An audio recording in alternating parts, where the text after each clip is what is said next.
Hello students, मैं doctor RP Singh देव। आज एक नया टॉपिक के साथ में जो है आपके सामने। टॉपिक का नाम है एक्रोमेगली। एक्चुअल में ये सब्जेक्टिव भी है और जनरल अवेयरनेस के लिए भी है। तो मेरा हुआ मन कि भाई इस डिजीज़ के बारे में बहुत ज़्यादा जिक्र हो रहा है, तो आपको मैं कम से कम बता दूं कि आपको अवेयरनेस आ जाए इसके बारे में। देखिए, एक्रोमेगली क्या है? एक्रोमेगली क्या है? एक डिजीज़ है। अब ये डिजीज़ दो बातों को इंडिकेट करती है। मैं आपको बताऊं, हमारी बॉडी में ट्यूमर, कैंसर जैसी चीज़ केवल जीन लेवल पर आ सकती है। ट्यूमर और कैंसर, हालांकि ट्यूमर और कैंसर दोनों एक ही चीज़ है, लेकिन ट्यूमर एक स्टेज पर आता है और कैंसर लगभग लास्ट स्टेज पर आता है। तो ट्यूमर, कैंसर दोनों स्टेज वाइज चीज़ें शो करते हैं, लेकिन दोनों हैं कैंसर के पार्ट। बट अगर मैं ट्यूमर की बात करूंगा तो उसके लिए एक अलग जीन रिस्पॉन्सिबल होता है। और जीन मतलब क्या है? जीन क्या? हमारी जेनेटिक इन्फॉर्मेशन जीन हमारा हो जाता है, यूनिट होती है हमारी हेरिडिटी की ना। एक बात। दूसरा, अलग तरीके के जीन जो हैं, जैसे कि ऑन्कोजीन है, तो ऑन्कोजीन कैंसर करने के लिए रिस्पॉन्सिबल है और ट्यूमर सप्रेसिव जीन ये ट्यूमर करने के लिए रिस्पॉन्सिबल होता है, लेकिन दोनों कैंसर की ही पार्टिसिपेट में रोल प्ले करते हैं। बट स्टेजेस में डिफरेंस है। कहते हैं ना कि कैंसर फर्स्ट स्टेज का है, सेकंड स्टेज का है, कि लास्ट स्टेज का है, कि थर्ड स्टेज का है। जैसे हार्ट अटैक कहा जाता है कि first heart attack, angina pectoris. तो आप उसको समझेंगे, लेकिन यहाँ पर हम बिल्कुल भी इस बात को बारे में जिक्र नहीं करेंगे कि यहाँ पर ट्यूमर और कैंसर से रिलेटेड जीन से हम बात कर रहे हैं। हम एक्चुअली में ग्रोथ लेवल पे बात करेंगे। मेरी बात समझिए। एक्रोमेगली एक ऐसी डिजीज है, एक्रोमेगली एक ऐसी डिजीज है जो ग्लैंड से कोरिलेट होती है। ग्लैंड का नाम है पिट्यूटरी ग्लैंड। कौन सी ग्लैंड है? Pituitary gland. अब आप जान पा रहे हैं कि जो पिट्यूटरी ग्लैंड होती है वो आपके ब्रेन के अंदर होती है। पिट्यूटरी ग्लैंड आपके ब्रेन के अंदर होती है और इसका डायरेक्टली कनेक्शन आपके हाइपोथैलेमस ग्लैंड से होता है। क्लियर हो गया? एक बात पूरी हो गई। अब ये कहां पर है? ब्रेन में है। दो बातें समझ लें, स्फेनॉइड और सलार्टिका। आपको इतना बहुत डेप्थ में नहीं जाना है, आपको देखना है कि स्फेनॉइड और सलार्टिका से कोरिलेट होती है आपकी क्या? Pituitary gland. पिट्यूटरी ग्लैंड से स्फेनॉइड और सलार्टिका से कोरिलेट होती है। अब इस सलार्टिका और स्फेनॉइड क्या है? देखिए, एक तो बोन हो गया और दूसरा कैविटी। एक तो बोन हो गया, दूसरा कैविटी, मतलब हॉलो स्पेस को कैविटी कहते हैं। वहां पर ये बोन, वहां पर ये जो ग्लैंड है वो फिक्स्ड होती है, जिसका नाम पिट्यूटरी ग्लैंड है। जिसका नाम पिट्यूटरी ग्लैंड है। और एक लौती ग्लैंड है जो नंबर ऑफ हार्मोन सबसे ज्यादा सीक्रेट करती है। 9 टाइप के हार्मोन्स इसमें से सीक्रेटेड होते हैं। कितने टाइप के? 9 टाइप के हार्मोन्स। इतनी बात क्लियर हो जाती है। अब क्या होगा? हम बात एक्रोमेगली की कर रहे हैं, तो पिट्यूटरी ग्लैंड करती क्या है? मेरी बात को समझिएगा। इसने कहा जो पिट्यूटरी ग्लैंड है, एक्चुअल में हार्मोन और एंजाइम में डिफरेंस पहले पता होने के बाद तब इसकी डिजीज की तरफ आप जाएं। हार्मोन क्या होते हैं? न्यूरोट्रांसमीटर होते हैं। न्यूरोट्रांसमीटर का मतलब होता है कि वो एंडो प्रोसेस पे काम करते हैं। Endocrine process. एंडोक्राइन प्रोसेस में हार्मोन्स निकलते हैं और हार्मोन हमेशा ब्लड में रिलीज होते हैं। कहाँ? ब्लड के अंदर रिलीज होते हैं। ब्लड में रिलीज होंगे तो कुछ ना कुछ मैसेजेस के रूप में काम करेंगे। ये मैसेजेस ही इसकी न्यूरोट्रांसमीटर कहे जाते हैं। एग्जाम्पल जैसे मैंने लिखा है कि डोपामिन हार्मोन।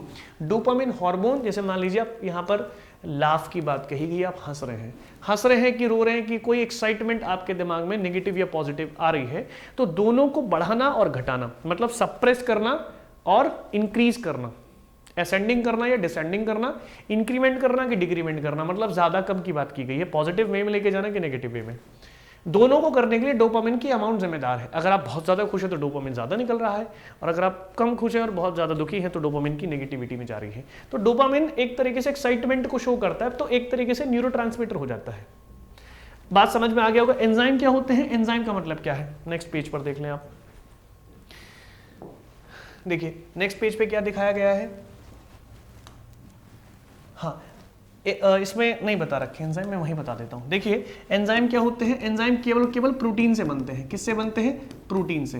तो जो बना होगा प्रोटीन से उसको आप एंजाइम कह देंगे। मैं आपको एक बात और बता दूं कि डीएनए, जब डीएनए को बनाता है तो उसको हम रेप्लिकेशन कहते हैं, लेकिन जब यही डीएनए आरएनए को बना दे तो उसे हम ट्रांसक्रिप्शन कहते हैं, और ये आरएनए जब प्रोटीन बना दे तो हम इसे ट्रांसलेशन कहते हैं, और जब ये प्रोटीन एक्सप्रेशन कर दे तो हम इसे वर्क ऑफ जीन या फिर जेनेटिक बोलते हैं।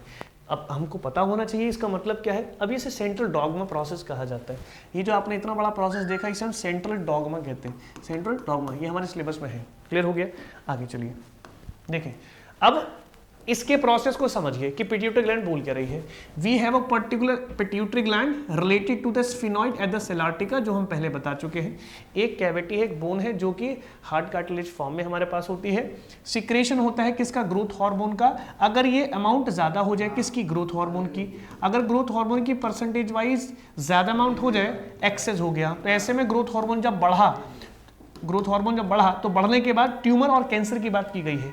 तो ये ना तो कैंसर करेगा ना ट्यूमर करेगा, ना कैंसर। हालांकि ये करता क्या है कि ट्यूमर ही करता है, लेकिन कैसा ट्यूमर करता है? ग्रोथ एबल ट्यूमर करेगा। ग्रोथ एबल ट्यूमर का मतलब मेरी बात समझ लें, नेक्स्ट पेज पर आकर समझिए। देखिए, एक मेरी बात समझते रहे, दो तरीके से ट्यूमर को मैं शो करूंगा यहाँ पर। एक मैं ग्रोथ लेवल के बढ़ने से, मतलब ग्रोथ हार्मोन के बढ़ने से, जो कि पिट्यूटरी ग्लैंड बढ़ा रही है, और एक ट्यूमर जो कि जीन से बढ़ रहा है, जो कि कैंसर को शो कर रहा है। देखिए, अगर मैं मैलिग्नेंट की बात करूंगा तो मैलिग्नेंट ग्रोथ हार्मोन के बढ़ने से होता है, ठीक, जो कि सेल्स के परसेंटेज और उसकी काउंटिंग को इंक्रीज करता है। किसी भी ऑर्गन में, सपोज टू कर लें कि किसी भी ऑर्गन में अगर सेल की काउंटिंग बढ़ रही है तो ट्यूमर कंडीशन आनी शुरू हो जाती है। भाई किसकी अकॉर्डिंग बात बताया? ग्रोथ हार्मोन के अकॉर्डिंग। अगर ग्रोथ हार्मोन बढ़े तो सेल की काउंटिंग बढ़ती है, किसी ऑर्गन में सेल की काउंटिंग बढ़ने से ट्यूमर कंडीशन आती है। बट ये कैंसर वाला ट्यूमर नहीं है। क्यों नहीं है? इसका भी हम सत्यापन, मतलब इसका प्रूफमेंट कर लेते हैं। देखिए, कैंसर का मतलब क्या है? कैंसर की स्टडी को बोलते हैं ऑन्कोलॉजी, और इसकी जो स्पेशलिस्ट होते हैं उसको बोलते हैं ऑन्कोलॉजिस्ट, ठीक है। सेल डिवीजन अगर बढ़े तो फास्टेस्ट तरीके से अगर बढ़े तो बढ़ने का मतलब क्या होगा? इसका रीजन क्या है? कि मेन रीजन इसका ये होता है जीन। अब कौन से तरीके के जीन? दो तरीके का जीन हो सकता है। एक ट्यूमर सप्रेसिव जीन हो सकता है, एक ऑन्कोजीन हो सकता है। कैंसर कर रहे हैं हम, कैंसर दिखा रहे हैं कि अगर ट्यूमर सप्रेसिव जीन है तो वो ट्यूमर करेगा, और ऑन्कोजीन है तो वो कैंसर करेगा। लेकिन दोनों कैंसर को ही शो कर रहे हैं, बस वो पहली स्टेज है, वो सेकंड थर्ड स्टेज हो सकती है। याद रखिएगा, जब भी आप बात कर रहे थे, एग्जाम्पल ले लें ब्लड कैंसर, तो ब्लड कैंसर का मतलब क्या होगा? ब्लड कैंसर का मतलब होगा कि WBC की काउंटिंग का बढ़ जाना। WBC only percentage wise increase. जब ब्लड के अंदर WBC की काउंटिंग बढ़ जाती है उसे हम ब्लड कैंसर कहते हैं। आपको पढ़ने को मिलेगा ब्लड वाले सेक्शन में कि एक ल्यूकीमिया, ल्यूकोपैनिया होती है, उसके मैं अलग एक शॉर्ट वीडियो बना दूंगा। छोटे छोटे टॉपिक के अकॉर्डिंग बातचीत करेंगे तो ज़्यादा अच्छा। देखिए, यहाँ ट्यूमर की बात की गई है। हमारे पास ट्यूमर है, ट्यूमर की एक गांठ होती है, बस एक सिस्ट है, गांठ है, और सेल डिवीजन ज़्यादा होने से तो काउंटिंग ऑफ सेल्स बढ़ जाता है। तो मान लीजिए ब्लड में अगर बढ़ा तो हम क्या बोल देंगे? WBC के बढ़ने से ब्लड कैंसर हो गया, तो ट्यूमर हो गया। लेकिन ये कब बता रहा हूँ मैं? जब कैंसर की बात की जा रही है। अगर मैं यही ट्यूमर ग्रोथ हार्मोन के बढ़ने से बताऊंगा तो मैलिग्नेंसी प्रोसेस होगी, तो होगा तो ट्यूमर, लेकिन कैंसर वाला ट्यूमर नहीं है, बस वो एक सिस्टम, गांठ है। मेरी बात बहुत बेहतर तरीके से आप समझ गए होंगे। अब देखिए, इसके ना सिम्टम्स होते हैं कि आप पहचाने कि भाई ट्यूमर कैंसर वाला ट्यूमर है कि ट्यूमर मैलिग्नेंट, मतलब कि ग्रोथ हार्मोन बढ़ने की वजह से हुआ है, पिट्यूटरी ग्लैंड। तो ये तो हम डायग्नोस करके सिम्टम के अकॉर्डिंग तुरंत बता सकते हैं। देखिए, इसके सिम्टम्स क्या है। फर्स्ट सिम्टम को देखिएगा, पहला क्या है? किडनी। किडनी की सेल रीनल सेल्स होती हैं, हाँ होती हैं। अगर इसकी काउंटिंग या परसेंटेज दोनों बढ़नी शुरू हो जाए तो ऐसे में दो स्टेज फिर आ जाएंगे। क्या भाई, मेरे को नहीं ना पता है कि वो पिट्यूटरी ग्लैंड के ग्रोथ हार्मोन के बढ़ने से उसको ट्यूमर हो रहा है, मतलब ग्रोथ की वजह से, या फिर उसको ट्यूमर सप्रेसिव जीन की वजह से कैंसर वाला ट्यूमर हो रहा है, तो चेक करना पड़ेगा। तो मान लीजिए ट्यूमर कैंसर की बात हुई, किडनी में डिवीजन हुआ तो सेल तो बढ़ी है, बट हम लोग जज नहीं कर सकते कि भाई किसकी बात की गई।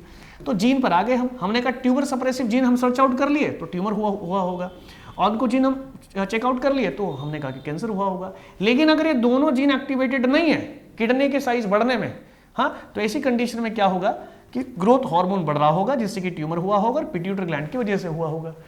तो ये भी ट्यूमर है, बट वो ग्रोथ हार्मोन से रिलेटेड है। किडनी में पेन होना शुरू हो जाएगा क्योंकि इसकी साइज बढ़ेगी, साइज बढ़ेगा तो पेन होगा एक्यूट पेन, जो कि 2-3 दिन लगातार चल सकता है, हो सकता है कुछ और दिन भी चले। एक्यूट पेन कुछ दिन तक चलता है, क्रॉनिकल पेन सालों 10 सालों का होता है। जैसे कुछ लोगों को मैं एक वीडियो आपको बताऊंगा कि टाइप ऑफ हेडेक्स, मतलब हमारे ना सर में जो दर्द होते हैं उसके भी बहुत सारे टाइप हैं। किसी को हाफ सर में पेन होता है, किसी को आंखों के अंदर दोनों साइड में पेन होता है, किसी को फोरहेड पर पेन होता है, किसी को ऑल ओवर फेस पर पेन होता है, किसी को बैक साइड में पेन होता है। पेन के मतलब अलग अलग टाइप्स होते हैं। तो मेडिकली सिम्टोमेटिक तरीके से डायग्नोस करने के बाद हम कंडीशन बता देते हैं कि सामने वाले व्यक्ति को किस तरीके का टाइप ऑफ पेन है। हो सकता है माइग्रेन पेन हो सकता है कि साइनेटिक पेन हो सकता है नॉर्मल हेडेक हो, तो अलग है। इसलिए पता होना चाहिए, तभी आप टेबलेट खा पाओगे उसकी, है ना। ये बड़ी इंपॉर्टेंट बात हो गया। मेगा या मेगली का मतलब होता है कि कोई चीज़ बढ़ना, तो वही साइज का इंक्रीज हुआ तो किडनी पेन हुआ, एक्यूट पेन हुआ, 3 डेज वाला पेन है। ट्यूमर की बात करिए आपने तो हमने बता ही दिया आपको, क्लियर हुआ। आगे देखिए, एक सिम्टम तो पता चल गया किडनी में क्या हुआ। दूसरा फिंगर की बात करेंगे तो पहले थोड़ा फिंगर को समझ लें, पाम पूरा हिंड ये वाला हिस्सा आप समझ लें। रिस्ट की बात करूंगा तो रिस्ट की जो हड्डियां होती है, उस रिस्ट है ना, रिस्ट की हड्डियों को कार्पल कहते हैं। 8 होती हैं, कितनी? 8 होती हैं, ठीक है। और इसके नीचे ये वाला जो हिस्सा है, पाम के बैक साइड वाला हिस्सा, पाम के बैक साइड वाला हिस्सा, इसको हम मेटाकार्पल कहते हैं। ऊपर वाला कार्पल, नीचे वाला मेटाकार्पल। ये कितनी होती है? 5। अब हर किसी के नीचे ना डिजिट्स होती हैं, उसको हम फिंगर वाला पार्ट है तो उसको हम डिजिट या फिर फैलेंजेस कह सकते हैं। बुक में बढ़िया तरीके से एनसीईआरटी में मेंशन किया गया है। 14 हड्डियां होती हैं छोटी छोटे पीस में, इसकी लेंथ बढ़नी शुरू हो जाएगी। मेटाकार्पल और डिजिट्स 1 2 3, एक उंगली में 3 डिजिट है बना रखे हम, 1 2 3 1 2 3 1 2 3 1 2 3 और 1 2, थंब में 2 हो गया। तो कुल मिलाकर 14 हमारे पास डिजिट्स हो जाती हैं, फैलेंजेस हो जाते हैं।